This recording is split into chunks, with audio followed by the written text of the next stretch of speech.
que uma pessoa precisa fazer para que um Estado decida tirar sua vida?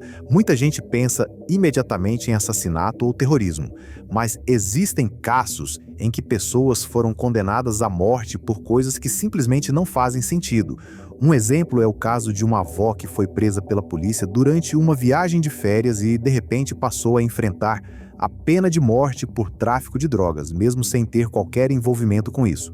Como algo assim pôde acontecer e quais são outras histórias chocantes de pessoas que receberam a pena de morte por motivos inacreditáveis é o que vamos contar agora. Vamos começar com a história da avó que já mencionamos. Lindsay Sandiford, então com 56 anos, do Reino Unido, tinha acabado de desembarcar no aeroporto Ngurah Rai, em Bali, quando sua mala foi inspecionada. Dentro dela, a polícia encontrou algo que mais tarde lhe custaria a vida: 3,8 kg de cocaína escondidos em um fundo falso da bagagem. É natural se perguntar por que alguém assumiria um risco tão absurdo, ainda mais em um país como a Indonésia, que tem algumas das leis antidrogas mais rigorosas do mundo. No entanto, Lindsay não era culpada. Ela declarou mais tarde que não tinha absolutamente nada a ver com drogas e que estava sendo chantageada por uma quadrilha. Eles ameaçaram machucar seus filhos e netos caso ela não transportasse a droga. Para tentar provar sua inocência, ela chegou a ajudar a polícia a atrair os membros da quadrilha para uma armadilha. Nada disso, porém, teve qualquer peso para o tribunal. Em 2013, Lindsay foi condenada à morte. O quão implacáveis alguns tribunais podem ser fica evidente no próximo caso, ocorrido em Corsicana, no Texas. Em dezembro de 1991, pouco antes do Natal, o jovem Cameron Todd Willingham, de 23 anos, foi acusado de um dos crimes mais terríveis que um pai poderia cometer. Ele teria assassinado as próprias filhas ao incendiar a própria casa. A mãe das crianças não estava em casa quando o fogo começou e se espalhou de forma extremamente rápida. Cameron afirmou que estava dormindo e que não conseguiu salvar suas 3 filhas, Carmen, Cameron e Amber.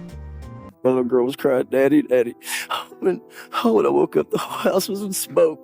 As 3 morreram nas chamas. Mais tarde, o tribunal classificou as declarações emocionadas do pai como encenação, já que a polícia alegou ter encontrado indícios de que Cameron teria provocado o incêndio para matar as crianças.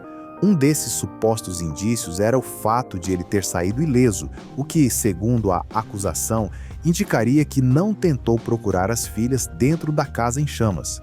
Além disso, certos padrões de queimadura no chão teriam sugerido o uso de um acelerante. Resíduos dessa substância também foram encontrados na varanda, mas ninguém levou em conta que provavelmente vinham da churrasqueira que ficava ali antes. O tribunal optou pela explicação mais simples: incêndio criminoso. Cameron manteve sua inocência até o fim, mas ainda assim foi condenado à morte e executado em 2004. Anos depois, especialistas independentes revisaram o caso e concluíram que não havia uma única prova real de incêndio proposital e que tudo indicava um acidente causado por um curto-circuito elétrico. Mas para Cameron Willingham, essa conclusão veio tarde demais. Agora vamos a um caso bastante curioso da China, em que um fazendeiro colocou em risco a vida de milhares de crianças e pagou por isso com a própria vida. Zhang Yujun era um produtor de leite da província de Hebei, que fabricava leite em pó para bebês e o revendia para outras empresas. Em setembro de 2007, decidiu aumentar seus lucros com um plano especialmente perverso. Ele passou a adulterar o leite com a substância química melamina. Isso fazia o produto aparentar um alto teor de proteína nas inspeções de qualidade, mesmo estando diluído. O problema é que a melamina é tóxica e pode causar pedras nos rins e insuficiência renal grave. Nada disso pareceu preocupar Zhang. Quando o escândalo veio à tona, um ano depois, ele já havia produzido 770 toneladas dessa mistura. Até aquele momento, 6 crianças haviam morrido por causa do leite contaminado e cerca de 300 mil pessoas tinham sido intoxicadas. Quando a segurança pública é colocada em risco nessa escala, a China não demonstra qualquer piedade. O sistema jurídico é extremamente rigoroso e a decisão foi rápida. Zhang Yujun recebeu a pena de morte. Em 24 de novembro de 2009, ele foi executado. O que é ainda mais difícil de acreditar é que na China, a mesma punição também pode ser aplicada a pessoas que nunca feriram ninguém fisicamente. O cidadão chinês Bai Tianhui viveu isso na prática. Os tribunais chineses mostram tolerância zero, mesmo em crimes econômicos. Como ex-diretor e gestor de uma grande empresa financeira estatal, ele aceitou subornos bilionários entre 2014 e 2018. Ao todo, cerca de 134 milhões de euros foram parar em suas contas pessoais e usados exclusivamente para benefício próprio. Na Europa, um crime desse tipo normalmente resultaria em uma pena de 10 a 15 anos de prisão. A China, porém, argumentou que Bai Tianhui causou um prejuízo tão grande ao Estado e à população que a única punição possível seria a morte. Ele foi condenado à pena capital e executado ainda naquele ano em Tianjin. Mesmo que seja altamente questionável se essa punição extrema foi justa, ao menos no caso de Bai Tianhui, não havia dúvidas quanto à sua culpa. Em outro caso, porém, a responsabilidade do acusado estava longe de ser clara. É o caso de Carlos de Luna, então com 21 anos, em Corpus Christi, no Texas. Ele praticamente caiu nas mãos da polícia enquanto ela procurava o suspeito do assassinato de Wanda Lopes, uma mãe de 24 anos que foi roubada e esfaqueada enquanto trabalhava em um posto de gasolina. A polícia chegou rapidamente ao local, iniciou as buscas e encontrou Carlos de Luna escondido debaixo de um caminhão a algumas ruas dali. Quando uma testemunha afirmou reconhecê-lo, para os policiais não restou dúvida. De Luna só podia ser o assassino. Ele, no entanto, jurou que não tinha nada a ver com o crime. Todas as suas declarações do tribunal foram ignoradas. Ele foi considerado culpado, condenado à morte e, em 1989, executado por injeção letal. Mais tarde ficou claro que aquilo foi um erro grave. De Luna provavelmente foi confundido com o verdadeiro autor do crime, Carlos Hernández. Os dois eram fisicamente muito parecidos, o que torna plausível que a testemunha tenha se enganado. Além disso, nenhuma evidência de DNA de Luna foi encontrada no local do crime e não havia sequer uma gota do sangue da vítima em sua camisa. Hernández, por outro lado, já era conhecido por crimes semelhantes. Tratou-se de um erro judiciário brutal, e De Luna parece ter sido apenas mais uma vítima de estar no lugar errado, na hora errada.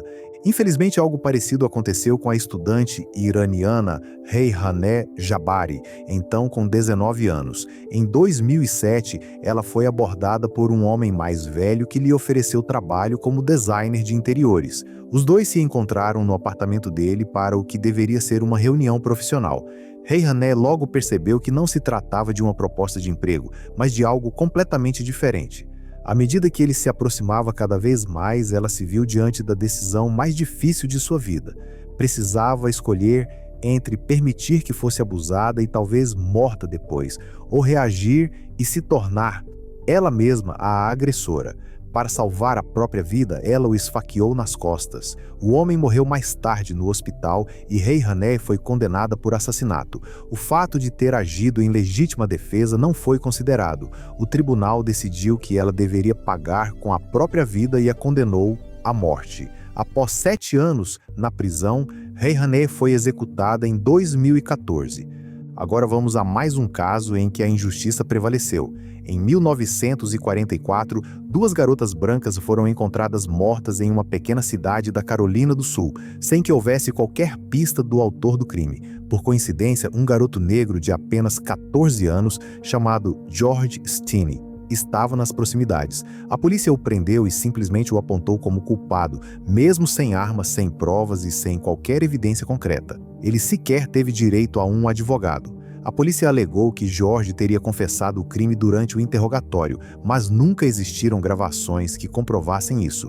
Hoje, há fortes indícios de que tudo não passou de uma farsa, criada apenas para apresentar rapidamente um culpado à população. Para isso, literalmente passaram por cima de vidas, já que George foi condenado à morte.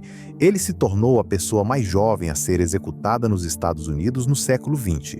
Era tão pequeno que nem mesmo as correias da cadeira elétrica serviam e foi preciso colocá-lo sobre livros durante a execução. Também jovem demais para morrer era Atefah Rajabi Sahar Aler, de apenas 16 anos, da cidade de Meca, no Irã. Mais chocante do que sua idade foi o motivo de sua condenação. Ela foi considerada culpada por comportamento imoral e corrupção, sob a acusação de ter mantido relações extraconjugais e contato com muitos homens. Na realidade, porém, ela foi forçada a essas situações e o tribunal tentou retratar os abusos como se fossem sedução por parte dela. Quando Atefa também se rebelou durante o julgamento e retirou o véu da cabeça, isso foi interpretado pelo juiz como uma afronta, e segundo o tribunal, ela agora merecia ainda mais a pena de morte. Em 15 de agosto de 2004, Atefá foi enforcada publicamente com o uso de um guindaste. Não é inacreditável por quais motivos algumas pessoas foram executadas